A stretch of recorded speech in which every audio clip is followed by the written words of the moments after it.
So good afternoon, student. Today we study about the stomach cancer. Yesterday we have seen that lungs cancer, and at previous we will study about the oral cancer. So now we will start the stomach cancer. Stomach cancer, also called a gastric cancer, beings when cell in the stomach become abnormal and grow uncontrollably. ठीक. And most 85% case of gastric cancer and adenocarcinomas that occur in the lining of stomach mucosa. Approximately 40% of the case develop in lower part of the stomach, which is pylorus. क्या होता है कि stomach cancer एक gastric cancer है जिसमें क्या होता है, एबनॉर्मल ग्रोथ होती है, अनकंट्रोलेबली ग्रोथ होती है. 85% ऑफ केसेस जो गैस्ट्रिक कैंसर के हैं वो एडिनोकार्सिनोमास के अंडर आते हैं, है ना, that occurs in the lining of stomach mucosa. फिर आता है अप्रोक्सीमेटली 40% केस जो है वो लोअर पार्ट में होते हैं स्टमक के, जिसको हम पाइलोरस कहते हैं. ठीक है, ये डेवलप और मिडिल पार्ट में जो कैंसर होता है बॉडी स्टमक की बॉडी में, that is called body of the stomach, जिसमें 15% हमको कैंसर के सेल देखने को मिलते हैं. Okay, developing in the upper cardia. ठीक है, अपर पार्ट जहाँ पे होता है वहां पे अगर कैंसर हुआ तो उसको क्या बोलते हैं, हम कार्डिया कहते हैं. ठीक है, it is about 10% case in cancer develop more than one part of the organ. Cancer develop होता है वन पार्ट में, उसके एक से अधिक पार्ट में कैंसर स्टमक में डेवलप होता है. सो नाउ हियर इसके रिस्क फैक्टर क्या है. देखो, मैं आपको एक चीज और बता दूं,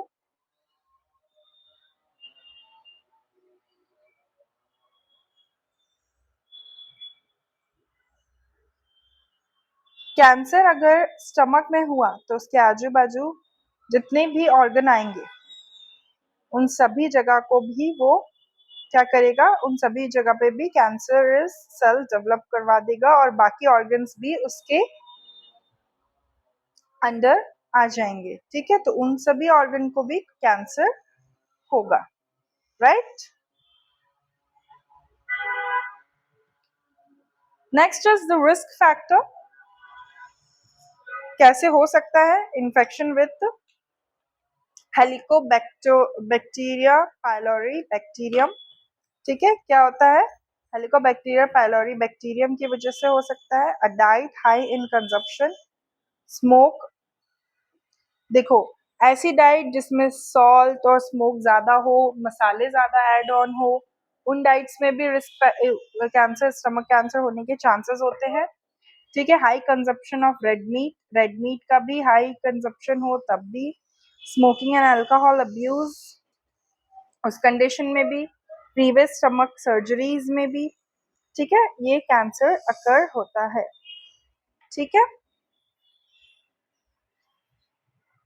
सो यहाँ पे प्रीवियस एनीमिया हुआ है, तो फिर गैस्ट्रिक जेनेटिक हेरिडिटरी की वजह से, फैमिली हिस्ट्री की वजह से स्टमक में, और स्टमक पाइलोरस की वजह से, ओबेसिटी की वजह से, लैक ऑफ फिजिकल एक्टिविटी की वजह से ये हो सकता है. तो इस तरीके से देखिए, ये है स्टमक, ये है कैंसरस सेल, एबनॉर्मल ग्रोथ हो रही है. ठीक है, डायग्रामेटिक रिप्रेजेंटेशन है, ध्यान से देखिए.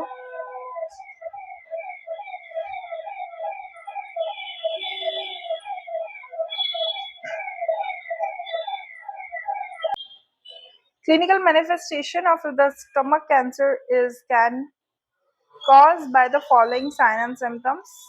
क्या क्या sign and symptoms होंगे? Discomfort of pain in the stomach area, ठीक है, difficulty in swallowing, nausea, vomiting, weight loss, feeling of full bloated after the small meal, vomiting, blood are having on the stool. ठीक है, जिसको हम क्या बोलते हैं, हेमेचूरिया बोलते हैं। ठीक है, अगर स्टूल के साथ ब्लड आता है तो उसको हम हेमेचूरिया की कंडीशन काउंट करते हैं। Next is gastrointestinal bleeding, indigestion or heartburn, loss of appetite, nausea and vomiting, diarrhea or constipation, fatigue, iron deficiency, anemia. Now here is the stomach area में जो है वो पेन हो रहा है, सॉलोइंग करने में डिफिकल्टी होगी, मतलब हम निगलेंगे तो डिफिकल्टी होगी, नोजिया एंड वोमिटिंग जैसी फीलिंग आते रहेगी, वेट लॉस सीवियरली होगा। उसके बाद थोड़ा सा भी कुछ खाने से ब्लोटेड फील लगेगा कि जैसे बहुत ज़्यादा खा लिया है। ठीक है, और वॉमिटिंग होगी, उसके साथ जो स्टूल में भी ब्लड आएगा, गैस्ट्रोइंटेस्टाइनल ब्लीडिंग होगी, इनडाइजेशन होगा, हार्टबर्न होगा, लॉस ऑफ एपेटाइट होगा, नोजिया और वॉमिटिंग होगी, डायरिया और कॉन्स्टिपेशन भी हो सकता है। दोनों कंडीशन यहाँ पे साथ में चल रही है। ठीक है, फिर आता है फटिक। फटिक भी, उसको बहुत रेस्टलेसनेस भी फील होगा। ठीक है, आयरन डेफिशिएंसी होगी due to the internal loss और इंटरनल ब्लीडिंग। ठीक है, इसकी आप पैथोफिजियोलॉजी भी बना सकते हैं। सो यहाँ पे अगर मैं आपको पैथोफिजियोलॉजी बताऊं तो इसकी पैथोफिजियोलॉजी कुछ इस तरीके से बनेगी। Due to any etiological factor, किसी भी कंडीशन की वजह से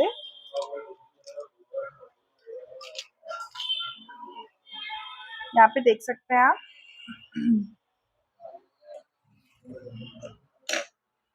सो यहाँ पे इस तरीके से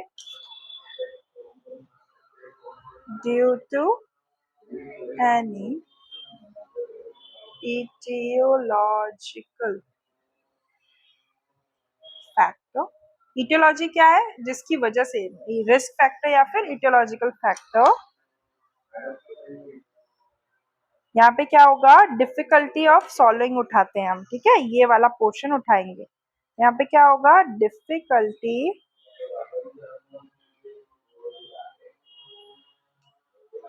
इन सॉल्विंग। ठीक है, due to this loss of appetite होगा, क्योंकि देखो निगलने में दिक्कत हो रही तो पेशेंट क्या होगा, बचेगा खाना खाने से। यहाँ से यहाँ पे क्या लिखेंगे, due to this loss of appetite. ठीक है, जिसके कारण से, ठीक है, लॉस ऑफ एपेटाइट जिसके कारण से यहाँ पे then it leads to weight loss.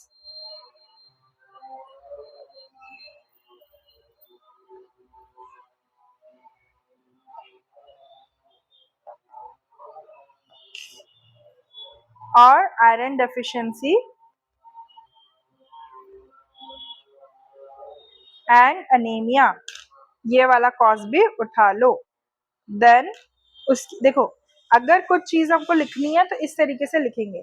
ठीक है, मैंने जिस तरीके से आपको बताया है लिखकर, उसी तरीके से स्टेप बाय स्टेप। अब देखो, आयरन डेफिशिएंसी हो रही है, आयरन डेफिशिएंसी होगी, फिर क्या लीड्स कर रहा है, गैस्ट्रो क्यों, किसकी वजह से आयरन डेफिशिएंसी हो रही है, गैस्ट्रो इंटेस्टाइनल ब्लीडिंग की वजह से, जो कि क्या हो रहा है, इंटरनल ब्लीड कर रहा है। ठीक है, which causes discomfort and pain in the stomach area and it will diagnosed as stomach cancer.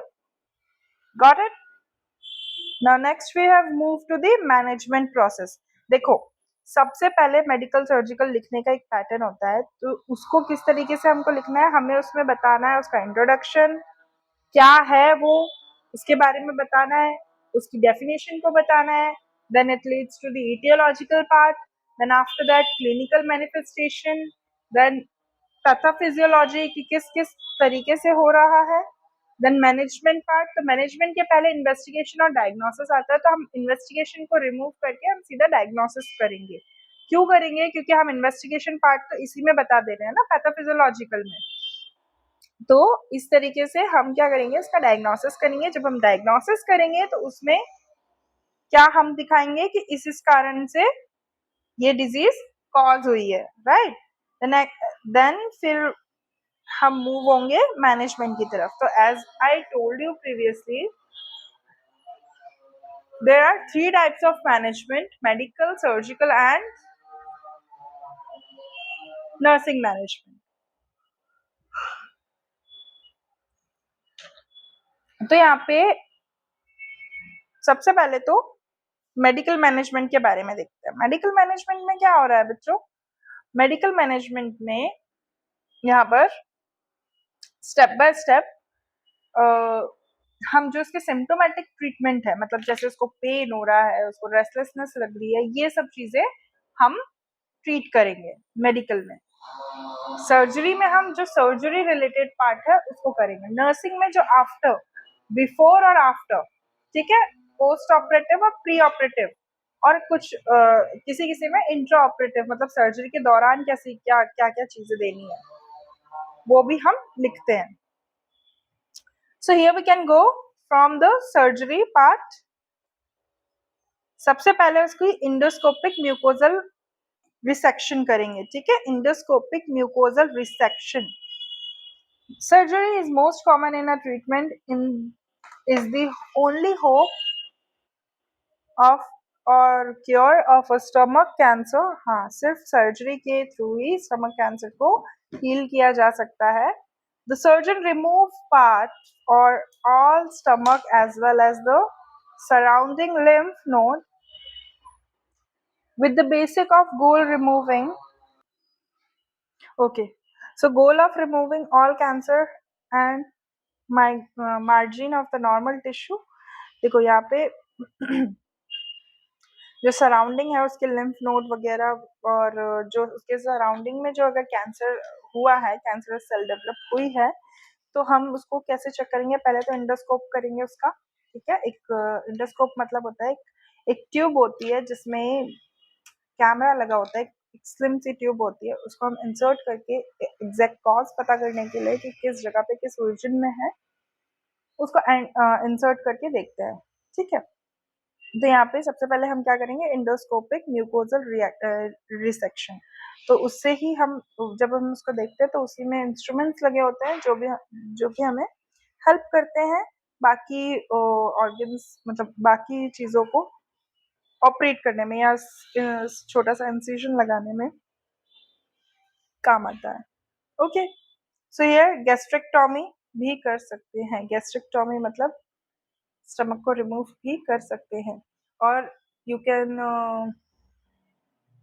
Do as an stomach का जो जिस एरिया में कैंसरस सेल डेवलप है उस एरिया को आप क्या कर सकते हैं, उस एरिया को रिमूव कर सकते हैं।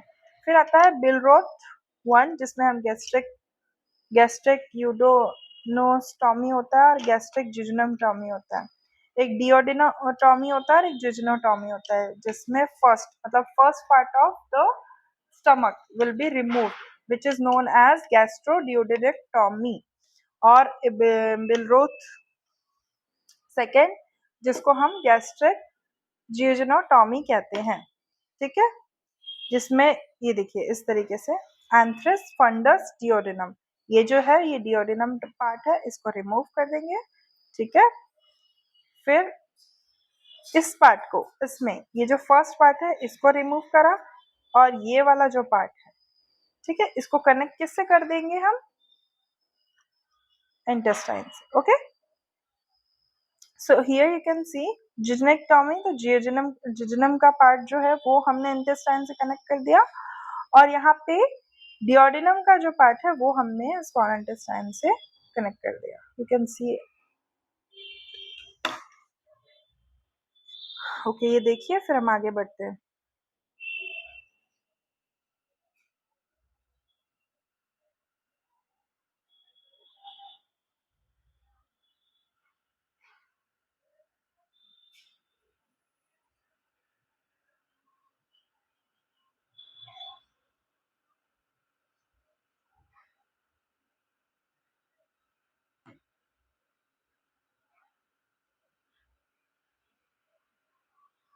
Okay, next is chemotherapy. Chemotherapy आप लोगों को सभी को पता है, 5 फ्लोरेसल ड्रग होते हैं जिसको सिस्प्लेटिन ड्रग भी कहा जाता है। कॉमनली यू ट्रीट कैंसर को ट्रीट करने के लिए यूज किया जाता है। तो ये देख सकते हैं आप, इंक्लूडिंग पैक्सिटाइल, डॉक्सटिल और इंट्रोनेक्टिन।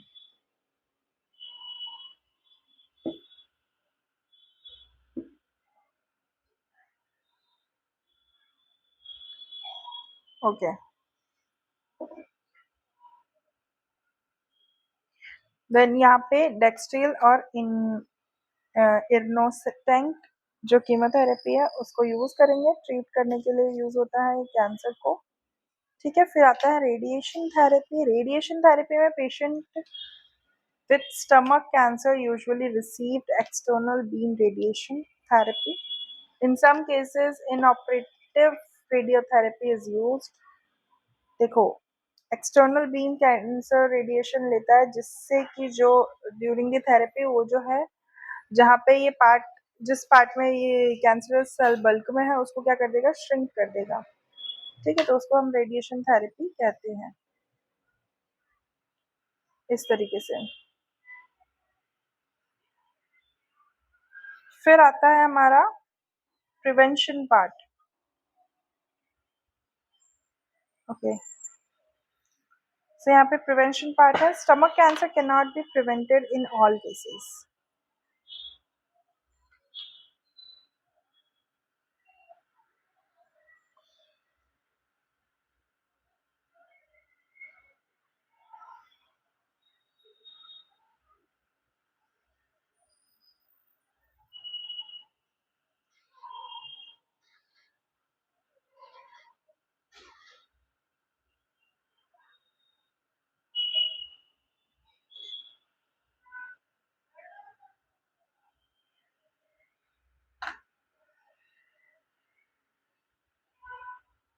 सो यहाँ पे stomach cancer can not be prevented in all cases. सभी केसेस में स्टमक कैंसर प्रिवेंट नहीं किया जा सकते। With most prevention involve moderating the lifestyle and environmental exposure factor that seems to be associated with it. Stomach cancer को prevent करने का एक सिर्फ सिंपल सा ये तरीका है कि हमारी लाइफ मॉडरेट हो, एनवायरमेंटल एक्सपोजर कम हो हमारा, ठीक है, जो भी इससे एसोसिएटेड है। ठीक है, इन मतलब इससे जो जुड़े हुए हैं उन कारणों को हमें दूर करना है। In cases of gastric cancer it may be difficult. Gastric cancer है तो बहुत डिफिकल्टी होती है since all the causes are not well understood. जितने भी कॉजेज हैं वो वेल अंडरस्टूड नहीं होते हैं। Dietary risk factor can be managed, ठीक है, and individual specially those risk group should eat an adequate amount of fruits, vegetables, whole grain खाना रहता है, हाई डाइटरी फाइबर लेना पड़ता है, ये सारी डाइट में यूज करते हैं। और ड्राइड सॉल्ट फूड ये सब मिनिमाइज कर दो। जितने भी एक्सट्रीम स्पाइसीज फूड है उनको हम अवॉइड कर सकते हैं, जिससे कि स्टमक कैंसर के चांसेस क्या होते हैं, रिड्यूस हो जाते हैं जिससे। So these are the stomach cancer prevention. So that's it for today, but let me summarize it for you. So you can see here,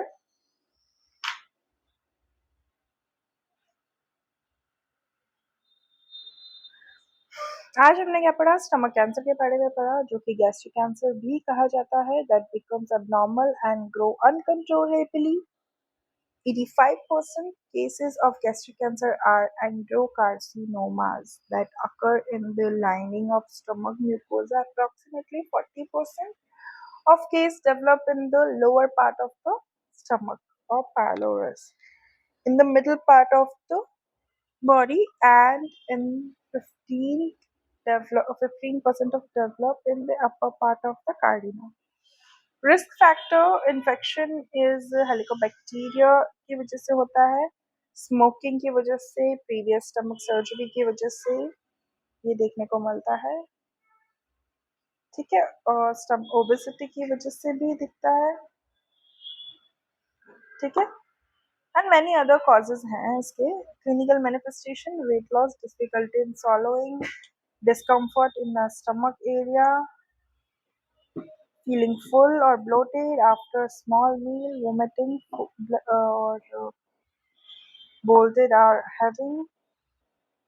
management इसका सर्जरी है, एंडोस्कोपी, फिर हमने गैस्ट्रेक्टोमी पढ़ी थी, फिर ये विलरोथ गैस्ट्रिक ड्यूडेनेक्टोमी, विलरोथ सेकंड गैस्ट्रोजेजुनेक्टोमी, जिसमें हमने ये सारी चीज़ें पढ़ी थी। Next we have come to the chemotherapy. Chemotherapy में 5-fluorouracil are the drug most commonly used to treat the stomach cancer. Next is radiation therapy. Patient with stomach cancer usually receive external beam radiation therapy. Or then we have studied about the prevention of the stomach cancer.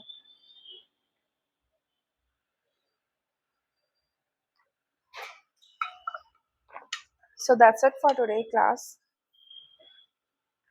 Thank you for watching this video, and then whatever doubt you have, you let me know. Comments करें और चीज़ों, और अगर आपको कुछ भी ऐसा है जो समझ नहीं आ रहा तो आप यहाँ आकर समझ सकते हैं, ऑफलाइन आकर डाउट क्लास भी पूछ सकते हैं जूम मीटिंग में, है ना। और कोई भी रिलेटेड इशू है वीडियो रिलेटेड तो आप ग्रुप में मेंशन कर सकते हैं, और साथ ही साथ यहाँ अगर आपको पढ़ना चाहे तो आप वो भी पढ़ सकते हैं। So thank you, bye.